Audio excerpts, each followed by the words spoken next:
히브리어로 샬롬 그러면은 안녕하십니까와 같은 말이고요. 헬라어로 에이레네 평강이라고 하는 뜻입니다. 그래서 우리나라가 안녕하십니까 그러면은 히브리인들이 유대인들이 샬롬하고 하는 인사와 같은 의미입니다. 얼마나 평안이 없는 역사를 지내왔는지를 알 수가 있는 인사법이죠. 옛날에 우리가 참 못 먹을 때가 있었습니다. 한 끼 식사를 잘 못할 때가 있었죠. 그래서 그때는 인사를 어떻게 했냐면은 동네에서 어르신들 만나면은 식사하셨습니까? 또 진지 드셨습니까? 이렇게 인사를 했습니다. 못 먹어서 그런 거죠. 안녕하십니까? 이것도 샬롬 이 인사도 이스라엘이라고 하는 그 작은 땅덩어리, 그 땅덩어리 위에 보면은 유럽이 있고요. 오른쪽에 보면은 아시아가 있고 밑을 보면은 아프리카가 있죠. 각 대륙에서 제국이 건설되면은 다른 대륙으로 점령을 하기 위해서 갈 때 반드시 거쳐서 지나가는 곳이 이 작은 땅덩어리 이스라엘이었습니다. 그러니 이스라엘은 이래도 치고 저래도 치고 이렇게도 전쟁이 일어나고 유럽에서 내려와도 전쟁이고 아시아 쪽에서 와도 전쟁이고 아프리카 쪽에서 올라와도 또 전쟁이고 늘 짓밟히는 땅이 그 작은 땅덩어리였습니다. 평안이 없었죠. 우리나라도 마찬가지입니다. 위에 러시아가 있죠. 왼쪽에 중공이 있죠. 아래에는 일본이 있죠. 그래서 일본이 대륙으로 진출하기 위해서는 꼭 우리나라 이 한반도를 거쳐가야 되니까 이곳에 전쟁이 있는 거고, 중국, 러시아도 같이 계속해서 우리나라를 건드려서 참 전쟁이 없었던 시기가 별로 없을 정도로 우리나라는 여기 치고 저기 치고 죽고 환난을 많이 당했습니다. 그래서 평안이 없었죠. 그래서 인사를 할 때에 간밤에 안녕하셨습니까? 죽지 않고 살아계셨습니까? 이런 의미였습니다. 새해 첫 주일입니다. 저는 2025년 올 한 해 단순히 여러분들이 생각을 하는 그런 평안이 아니라 정말로 성경에서 말하고 있는 평강, 그 평강을, 그 안녕을 우리가 받아서 누리기를 바라는 마음으로 오늘 이 말씀을 선택을 했습니다. 하나님께서 약속하시는 평안은 어떤 것입니까?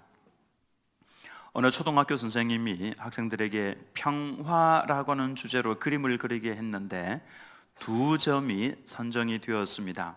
한 학생이 그린 그 그림은 딱 보는 순간 야, 평화롭다 이런 생각이 절로 드는 그런 그림이었습니다.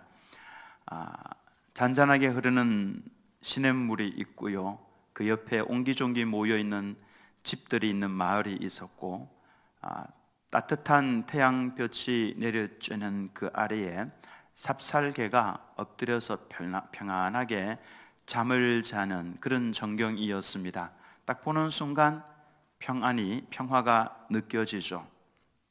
또 하나의 그림은 그와는 사뭇 다른 평안을 그려내고 있었습니다. 높은 벼랑 위에 폭포수가 막 물방울을 튀기면서 흘러내리고 그리고 바람이 폭풍우가 무섭게 몰아치고 있는 그런 배경이었습니다. 이 깎아지른 벼랑 위에 움푹 패인 곳이 있었는데 그곳에 어미새 한 마리가 밑에 새끼들을 품고 그 새끼들은 아주 평화롭게 그 속에서 잠을 자고 있는 그런 그림이었습니다. 성경이 말하는 평안은요, 후자를 말합니다. 주로 후자.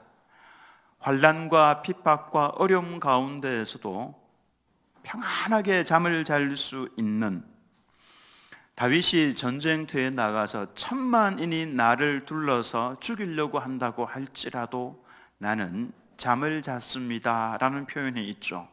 세상에 거기에서 어떻게 잠을 잘 수가 있겠습니까? 그러나 그 환난 가운데에서도 평안하게 잠을 잘 수 있는 이 평안, 성경에서 말하는 평안은 이와 같은 평안이죠. 예수님께서 승천하시기 전에 마지막으로 주신 말씀이 있습니다. 평안을 너희에게 끼치노니 곧 나의 평안을 너희에게 주노라. 내가 주는 이 평안은 세상이 줄 수 없는 평안이다. 이렇게 말씀을 하셨죠. 요한복음 16장 33절 말씀을 같이 읽습니다. 시작. 이것을 너희에게 이르는 것은 너희로 내 안에서 평안을 누리게 하려 함이라. 세상에서는 너희가 환난을 당하나 담대하라. 내가 세상을 이기었노라. 환난이 없는 평안이 아니고요, 환난 가운데에서도 폭풍우와 비바람을 우리는 맞이하게 될 겁니다. 그러나 그 속에서 누리는 평안, 예수님이 내 안에 계시고 내가 주님 안에 거하면서 하나님께서 날개 아래 꼭 품어주시는, 환난이 다가오지만은 이 안에 꼭 품어주시는 평안, 이 평안을 하나님께서 주시겠다 말씀을 하셨는데, 그러면은 우리가 이 평안, 하나님께서 약속하신 이 평안을 어떻게 누릴 수가 있습니까? 아무나 이 평안을 누릴 수 있는 것 아닙니다. 하나님께서 이렇게 하라, 예, 알겠습니다 라고 하는 성도에게만 주시는 평안입니다. 이 평안은요, 엄청난 평안입니다. 그건 조금 이따 말씀을 통해서 보기로 하고요. 아무것도 염려하지 말라, 이렇게 말씀을 하셨죠. 아무것도 염려하지 말라. 이 말씀을 정확하게 해석을 하면 이렇습니다. 아무것도 계속해서 염려하지 말라. 어떻게 우리에게 염려가 생기지 않을 수가 있겠습니까? 그러나 우리가 염려가 다가올 때에 그 염려 속에 빠져 들어간다면은 그것은 곧 죄가 되는 것입니다. 아기가 엄마의 품에 안겨 있으면은 세상 어느 곳에 내어놓아도 이 아기는 평안할 수가 있습니다. 엄마의 품에 있기 때문에 그런 것이죠. 그런데 엄마의 품에 있는 이 아기가 막 불안해하고 초조해하고 있으면은 엄마를 믿지 못하기 때문에 그런 것이죠. 그래서 이것은 믿음이 없다는 증거라고 할 수가 있습니다. 우리는 처음에는 염려도 하고 또 두려워할 수도 있습니다만은 조금 후에, 잠시 후에는 거기에서 벗어나야 됩니다. 이것이 정상적인 성도의 모습이다라고 하는 것이죠. 자, 우리가 염려하지 않기 위해서는 대신에 해야 할 것이 있습니다. 그것이 무엇이냐면은 아무것도 염려하지 말고 오직 모든 일에 우리가 당하는 어떤 일들 다 포함하는 겁니다. 모든 일에 기도와, 따라서 합니다. 기도를 하라고 하는 것인데요, 기도를 하는 순간 이것은, 기도는 염려를 대체하게 되는 겁니다. 여러분, 기도가 무엇입니까? 저에게 기도가 무엇이냐고 정의를 내리라고 한다면 기도는 하나님을 바라보는 것입니다. 한번 같이 읽겠습니다. 시작. 기도는 하나님을 바라보는 것입니다. 우리가 염려를 할 때는 염려를 바라보고 있는 것입니다. 그 염려가 나를 완전히 장악을 해버리죠. 그런데 그 염려를 끊고 하나님을 바라보도록 하는 방법이 바로 기도다라고 할 수가 있는 겁니다. 하나님을 바라보면 염려거리는 아예 없어지는가? 아닙니다. 하나님을 바라보면은 하나님을 통해서 그 염려거리를 바라보게 되는 것이죠. 내가 바라볼 때는 그 염려거리가 내 가슴을 가득 채워서 스트레스 받게 하고 머리카락 빠지게 하고 병들게 하고 막 일을 못하게 만들어 가는데, 하나님을 통해서 그 염려거리를 딱 바라보니까 길이 보이는 것이고 소망이 보이는 겁니다. 이스라엘 백성들이 홍해 앞에 딱 멈췄는데 이제 길이 없으니까 뒤에는 애국 군대가 쳐들어오고 죽을 것 같아요. 그런데 하나님을 통해서 홍해를 딱 바라보니까 홍해에 숨겨져 있는 길이 있었다라고 하는 거죠. 그래서 하나님께서 홍해를 다 가르시고 마른 땅을 내셔서 마른 땅을 밟고 건너가게 하셨죠. 하나님을 통해서 그 염려거리를 바라보면은 빛이 보이고 소망이 보인다라고 하는 것을 알 수가 있죠. 염려거리에 대한 완벽한 처방자가 바로 하나님이시죠. 이야, 길이 있구나, 길이 보이는구나. 그때부터 힘이 나기 시작하는 겁니다. 세상 사람들이 보면 야, 저 염려 때문에 저 사람 지금 주눅 들어가지고 울고 있어야 되는데, 손을 내려놓고 있어야 되는데 박수를 치고 있고 기뻐하고 즐거워하고 있고 막 힘이 나서 뛰어다니고 있고, 이게 바로 하나님을 통해서 그 염려거리를 바라보는 시각을 가지면 그렇게 되는 겁니다. 근데 거기에 머물러서는 안 되고요. 그 다음 단계가 있습니다. 기도와 그 다음에 뭡니까? 간구로 너희 구할 것을 감사함으로 하나님께 아뢰라 그랬죠. 기도 다음에 간구가 있습니다. 이 간구의 정확한 의미는요, 간절한 마음으로 계속해서 구하는 것을 말합니다. 따라서 하겠습니다. 간절한 마음으로 계속해서 구하는 것, 이게 간구입니다. 그래서 간구는요, 지속해서 계속해서 반복적으로 습관을 형성할 정도로 간절히 하나님께 구하는 것을 말하는데요. 그런데 하나님께서는 한 번만에 바로 딱 응답을 해주시면 되는데 왜 자꾸 반복해서 지속적으로 기도하게 하십니까? 거기에는 기도 응답보다도 더 놀라운 하나님의 원대한 목적이 있기 때문에 그런 것입니다. 하나님께서 원하시는 것은요, 기도 응답보다도 더 큰 겁니다. 더 놀라운 겁니다. 제가 결혼 전에 제 아내가 저한테 자주 부탁을 한 것이 있습니다. 뭐냐면은 영어를 좀 해석해 달라는 거였어요.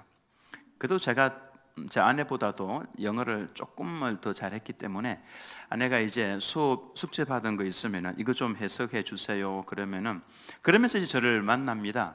그러면 이제 저는 사실은 해석을 하는데 한 20분, 많아야 한 30분 정도면은 해석을 다 할 수 있습니다. 그런데 그것을 빙자해서 3시간, 4시간 정도 저를 막 붙들고 있는 제 아내의 저희가 무엇이겠습니까?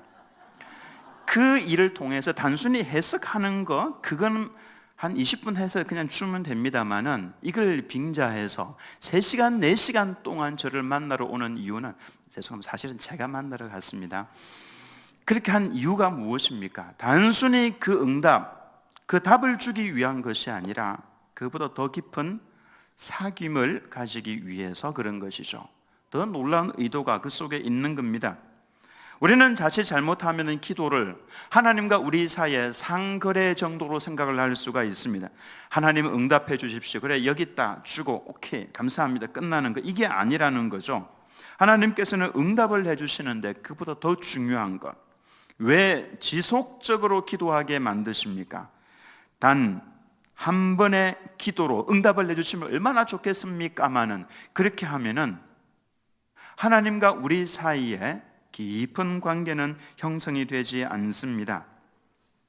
우리는 문제 없이는 주님을 잘 쳐다보지 않습니다. 아이들이 밖에서 놀다가요, 언제 엄마에게 찾아오냐면 아쉬운 것이 있을 때, 엄마 밥 주세요 할 때 배가 고파서 그제서야 엄마를 찾는 겁니다. 엄마를 바라보는 것이죠. 풍족하고 너무 좋으면 그냥 친구들 나가서 그냥 놀고 있을 겁니다. 엄마를 쳐다보는 것은 무엇인가 아쉬움이 있을 때에 단 한 번의 응답으로 끝내버리는 것이 아니라 문제 속에서 하나님께서 자꾸만 우리로 하여금 엎드려서 하나님 아버지를 부르게 하시는 이유는, 하나님께서 원하시는 것은 응답이 아니라 바로 우리 자신이기 때문에 그렇습니다. 나 자신과 하나님은 정말 깊은 관계를 가지기를 원하시는 거죠. 그래야만 우리가 이 세상을 살아갈 수 있기 때문에 그런 것입니다. 바로 이 대목이 불신자들이 성도들을 보면서 이해를 하지 못하는 부분입니다. 불신자들은, 우리가 열심히 기도를 하면은 괜찮습니다. 앞으로 이제 이런 전세대 예배를 드리면은 오만 소리 다 들릴 겁니다. 괜찮습니다. 아이들이 어른들이 드리는 예배의 모습을 볼 겁니다. 저 아이들은요, 소리 질러도 온 몸으로 다 받아들이고 보고 있습니다. 그래서 우리가 같이 예배 드리는 것이 매우 중요합니다. 불신자들이 이해할 수 없는 것, 우리가 열심히 기도를 시작을 하면 그들이 봅니다. 그리고 기도하면은 이런 응답을 잘 받습니까? 못 받습니까? 우리 좀 솔직하게 한번 자수를 한번 해보시기 바랍니다. 덜어는 신기하게도 순식간에 응답을 받는 그런 기도 제목이 있습니다. 어떨 때는요, 정말 딱 그때 기도하는 그 순간 하나님께서 응답을 내주시는 이런 경우들이 있습니다. 저는 이런 경우를 지금까지 예수님을 믿은 50대 중반이 될 때까지 이런 경우요, 감격스러웠던 이런 경우 딱 몇 번 있었습니다. 그 외에는 솔직히 말씀을 드리면 하나님께서 잘 응답을 해주시지 않는 것 같고요, 자꾸만 뒤로 끌고 가는 것 같습니다. 그러면은 불신자의 입장에서 보면요, 너는 그렇게 금식도 하고 그렇게 기도를 함에도 불구하고 응답을 받지 못하는데 너네 하나님 없는 거 아니야? 너네 하나님 죽은 거 아니야? 나 같으면은 그냥 한번 기도하고 말겠다. 그런데도 불구하고 우리는 기도의 응답을 당장 받지는 않음에도 불구하고 계속 그 신앙의 자리에 머물러 있죠. 왜 그렇습니까? 기도를 지속적으로 하다가 보면은 기도하는 중에, 간절하게 기도하는 중에 알게 되는 것이 있죠. 지금 내가 예수님의 옷자락을 만지고 있는 것이구나. 하나님의 사랑에 지금 나를 감싸고 있구나. 나는 혼자인 줄 알았는데 혼자가 아니라 예수님께서 나와 이 자리에 함께하고 계시는구나. 예수님께서 내 눈에 눈물을 지금 닦아주고 계시는구나. 세상에서는 알 수 없었던 그 놀라운 사랑이 간절히 기도를 하고 또 간절히 기도하는 중에 주님께서 이렇게 오셔서 꼭 안아주시는 것을, 하나님의 아주 작은 그 부분들을 우리가 느끼기 시작한다라고 하는 것입니다. 주님의 사랑을 깨닫게 되는 것이죠. 그러면은 이제 응답을 받지 못한다고 할지라도 나는 그 하나님의 사랑 때문에 무엇을 할 수 있냐면은 아무것도 염려하지 말고 다만 모든 일에 기도와 간구로 너희 구할 것을 감사함으로 하나님께 아뢰라.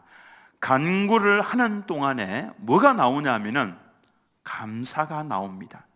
이거는 세상 사람들은 도무지 이해할 수 없는 부분이라고 할 수가 있습니다. 저는 어떤 상황에서도 하나님 아버지 감사합니다 라고 할 수 있는 성도는 세상 어디에 내어놓아도 흔들리지 않고 신앙생활을 할 수 있는 아주 성숙한 성도다라고 말씀을 드릴 수가 있습니다.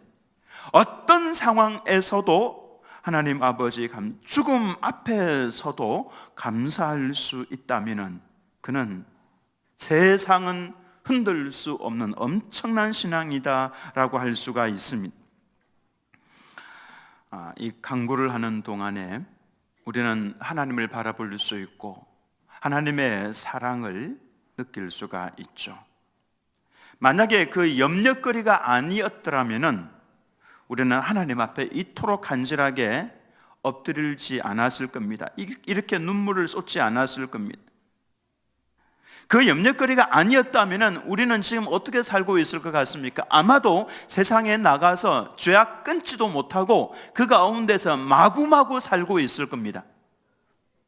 만약에 이 염려거리가 없었다면 아마도 여러분 이 자리에 앉아서 하나님을 바라보고 있지 않을 겁니다.